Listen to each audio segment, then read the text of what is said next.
can find factorial of a number. You are well aware about what is factorial. If you are not aware about this, what is factorial, I will simply try to explain you what is factorial of a number. Suppose we have 5, we have any number, suppose we have 5, and we want to find a factorial of this 5.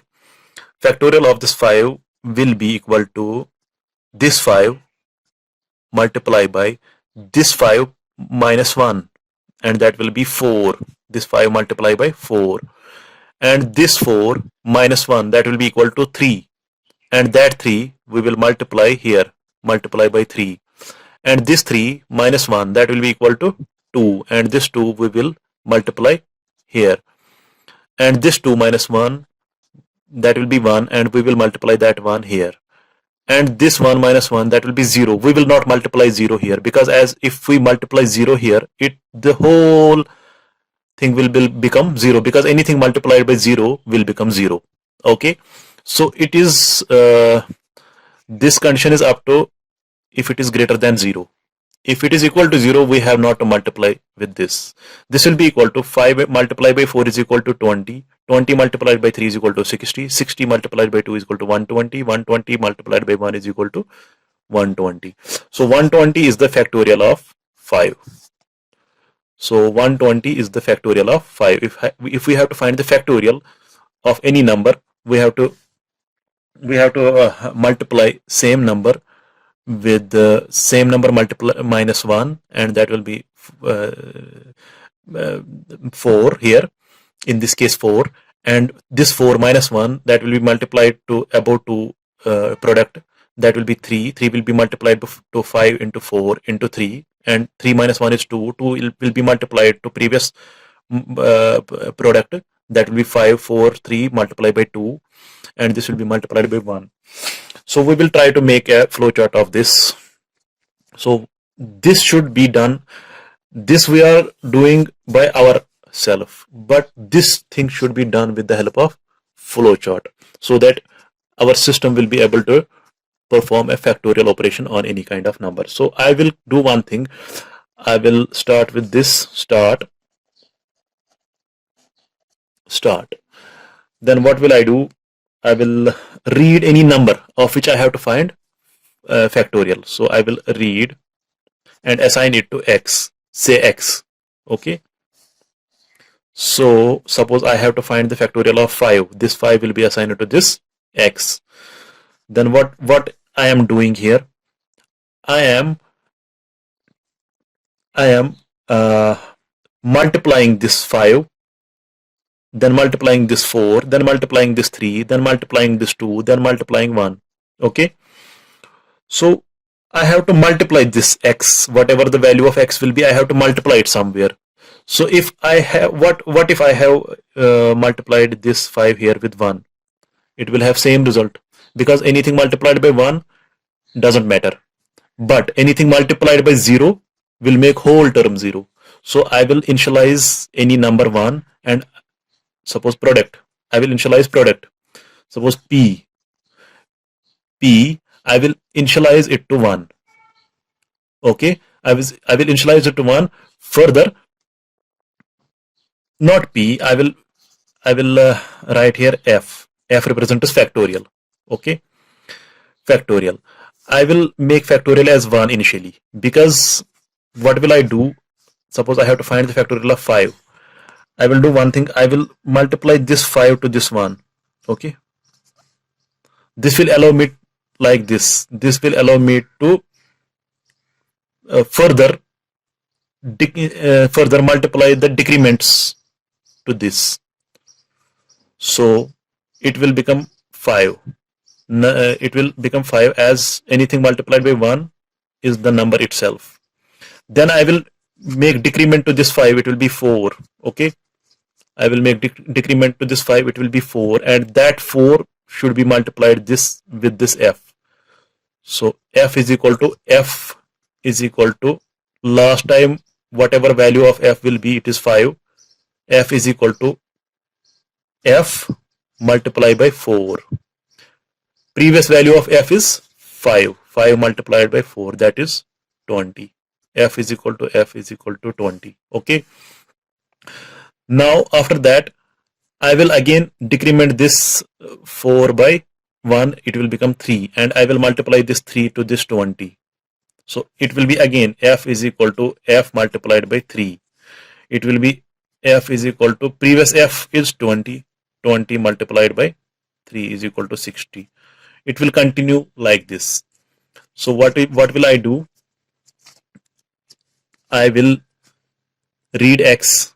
I will declare any variable f and I will initialize it to f is equal to 1. Okay, so that I will product each and every time I will multiply with this 1. Because firstly I have to multiply this 5 to something. I will multiply it to this one first. F is equal to 1. Then what will I do? I will check.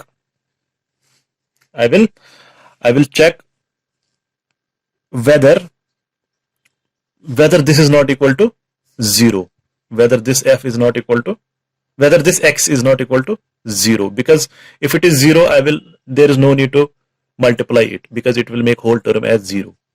So I will check if x is greater than 0. It should be greater than 0. It should be 1 but not equal to 0. Okay, if it is yes, then I will have to proceed further. If it is no, then I will see later what will I do at no condition. If it will be yes, if it is yes, then I have to, suppose I have declared this f is equal to 1. I have to multiply this x is 5. I have to multiply this 5 to this f. Okay, so I will write here, if it is yes, then f is equal to f multiplied by this x. So it will become 1 into 5. It will become 5. Okay, it will be like this. Then when I have multiplied this 5 to this f, then I have to decrement 1. I have to make a decrement by 1 to this 5. I have to make it 4. So I will do one thing. This is assigned to x. I will do x is equal to x minus 1. So I will write here x is equal to x minus 1. What is the previous value of x? Previous value of x was 5. So I have done this 5. X is equal to 5. It was previous. So I have written x is equal to x minus 1. And that is equal to 5 minus 1. Because previous value of x is 5. 5 minus 1 is equal to 4. New x will be 4. Okay. Then I have to repeat. I have to repeat it again. I have to again check whether it has become 0 or not, because one time it will become 0 because it is getting minus minus minus, because it was first 5, then it will become 4, then it will become 3, then it will become 2, then it will become 1, then it will become 0. I have to check whether it has become 0 or not. If it has become 0, I will not have to multiply it with f. I will have to only multiply these terms with f only if it is greater than 0, because it should not become 0. So I will repeat it again from here. Okay, from here I will check again if x is greater than 0. Now it is 4 here. I will check again if it is greater than 0. If it is greater than 0, then and only then I have to multiply it with f. So what about no condition? I will here I will write print whatever the value stored in f, because if it is 0, at that time we have multiplied 5 as well, 4 as well, 3 as well, 2 as well, 1 as well. So it will be stored in f. Factorial of any number will get stored in f. So I will print f, and after that I will stop. Okay, now I will make a memory map of it so that you people can better understand it. Now we have variable x and variable f. I will try to make it here.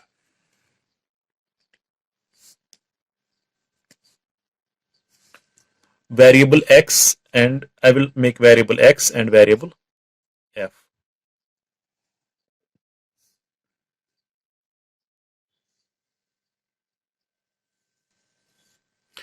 Okay, x is the number that is to be given by user.